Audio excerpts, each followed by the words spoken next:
ये कहानी सामाजिक रिश्तों की खट्टी मीठी नोक-झोंक दर्शाती है।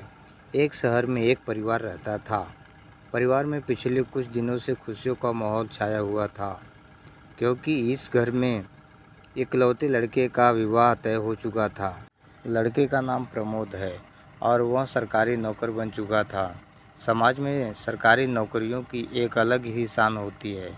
लड़के से जुड़े हर रिश्तेदार की सफलता पर गर्व था और सभी उसकी शादी को लेकर उत्साहित थे। लड़के के विवाह से संबंधित सभी रस्में एक-एक करके मनाई जा रही थी और इसी बीच दूर-दूर से नज़दीकी रिश्तेदारों को आमंत्रण भेजा जाता है।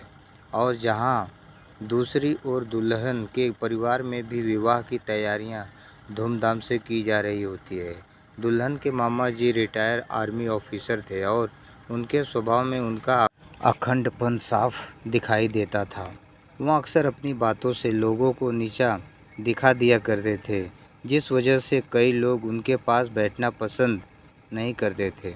दुल्हन के परिवार की तरफ से सभी रिश्तेदारों को बुलावा भेजा जाता है और मामा जी को विवाह से 2 दिन पूर्व ही आने को कहा जाता है, ताकि शादी की सभी तैयारियां समय से करवाई जा सके।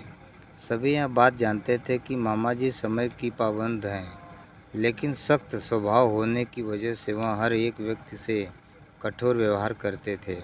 और यही सबसे बड़ी चिंता थी, कहीं मामा जी के बर्ताव से कोई नाराज़ ना हो जाए। और कुछ इसी तरीके से स्वभाव का दूल्हे का फूफा भी होता है।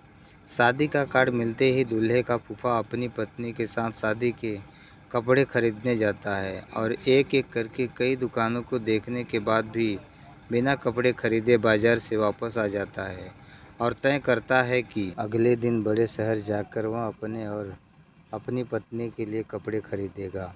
और वह दूसरे शहर जाता है, लेकिन उसे वहाँ भी कुछ पसंद नहीं आता और फिर वह अपनी पत्नी से कहता है कि हम कल कोई और शहर चलेंगे, वहाँ ज़रूर हमारे मन के कपड़े मिल जाएंगे।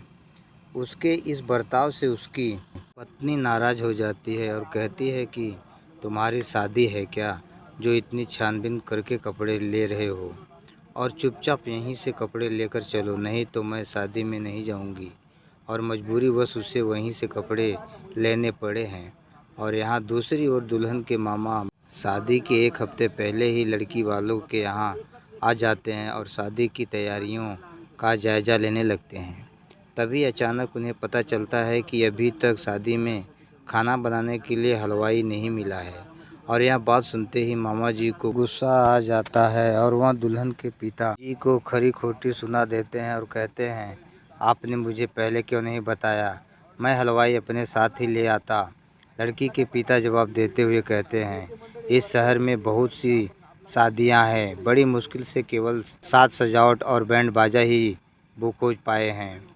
मामा जी के अंदर चुनौतियों का सामना करने वाला जज्बा होता है, इसलिए वह लड़की के पिता से कहते हैं, आप चिंता न करो, मैं सारा खाना बनवा दूंगा। मैं आर्मी में 3 साल खाने के मैस का इंचार्ज रहा हूँ और मुझे कई लोगों का खाना एक साथ बनवाने का अनुभव है। लड़की के पिता मामा जी की बात सुनकर निश्चित हो जाते हैं। यहाँ लड़के के फूफा अपनी पत्नी की नाराज़गी की वजह से कपड़े तो ले लेता है, लेकिन वह मन में तय करता है कि जूते लेने तो मैं अपनी मर्ज़ी से दूसरे शहर ही जाऊंगा। और वह अपनी पत्नी को बिना बताए अगले दिन दूसरे शहर निकल जाता है।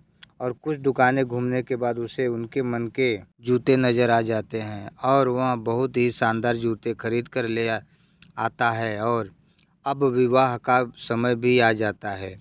अगले ही दिन लड़के के घर से बारात निकलने वाली होती है, लेकिन लड़के के फूफा की ट्रेन लेट हो जाती है और वह समय से नहीं पहुंच पाते।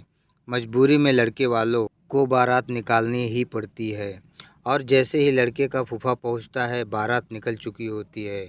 दरअसल यात्रा के दौरान इनके मोबाइल में नेटवर्क भी नहीं होता है, इसलिए वह अपनी विलंब की सूचना नहीं दे पाए थे।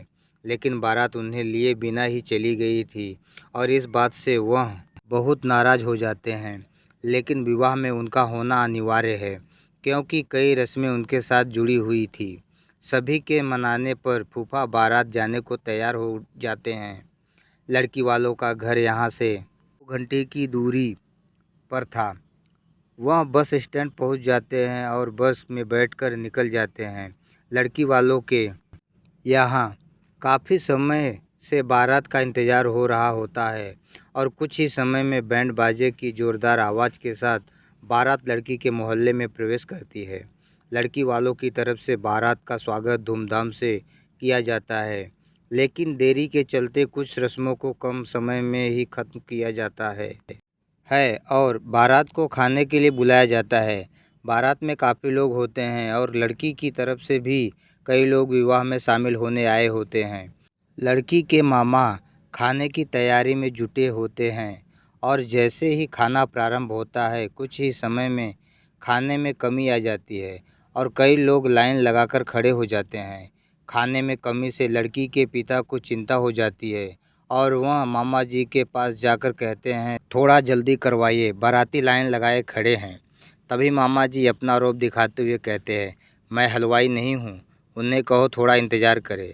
और यहाँ बारातियों में खाने के लिए भगदड़ मची होती है और इसी बीच दूल्हे का फूफा थका हारा पहुँच जाता है, लेकिन सभी खाने में इतने व्यस्त होते हैं कि उनकी तरफ किसी का ध्यान नहीं जाता और वह मुंह फुलाकर किनारे की कुर्सी में बैठ जाते हैं। तभी वहीं से लड़की के पिताजी गुजरते हैं और वह उनसे पूछ बैठते हैं, आप किसकी तरफ से आए हैं? लेकिन लड़के के फूफा क्रोध से भरे होते हैं और चिल्लाते हुए कहते हैं, मैं आसमान से आया हूँ। वहाँ खड़े कुछ बाराती यह बात सुनते हैं और उन्हें देखते ही पहचान जाते हैं।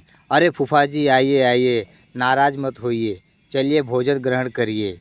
बड़ी मुश्किल से फूफा जी शांत होते हैं और खाने के लिए तैयार हो जाते हैं, लेकिन जैसे ही वह पूरियाँ लेने पहुंचते हैं तो वहां केवल एक ही पूरी होती है और उसे भी एक बच्चा उठा लेता है।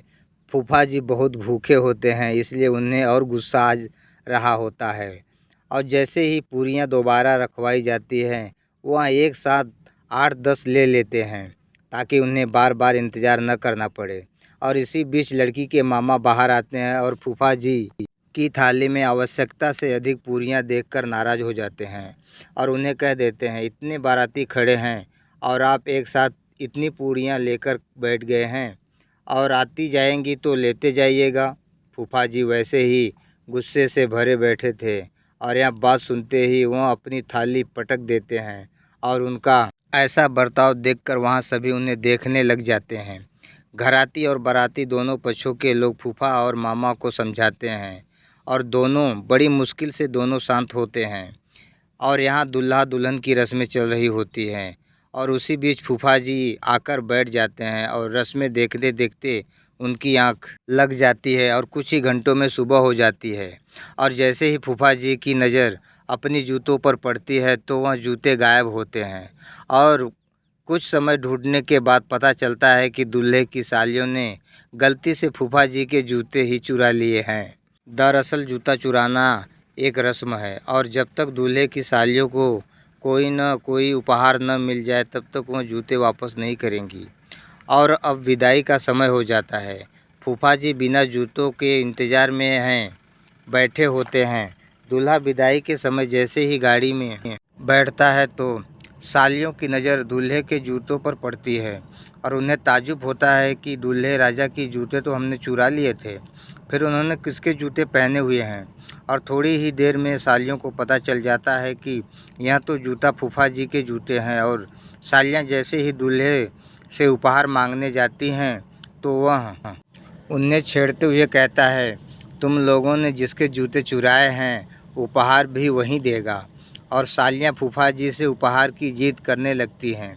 रात भर से फूफा जी वैसे ही नाराज़ होते हैं और उपहार देने की बात सुनकर बिना जूतों के ही पैदल चलने लगते हैं और उन्हें पैदल जाता देख दूल्हा दुल्हन के परिवार के लोग उनके पीछे उन्हें समझाने के लिए भागने लगते हैं। फूफा जी आगे आगे और बाराती पीछे पीछे। पूरा मोहल्ला इस दृश्य को देखकर हंसने के लिए मजबूर हो गया था।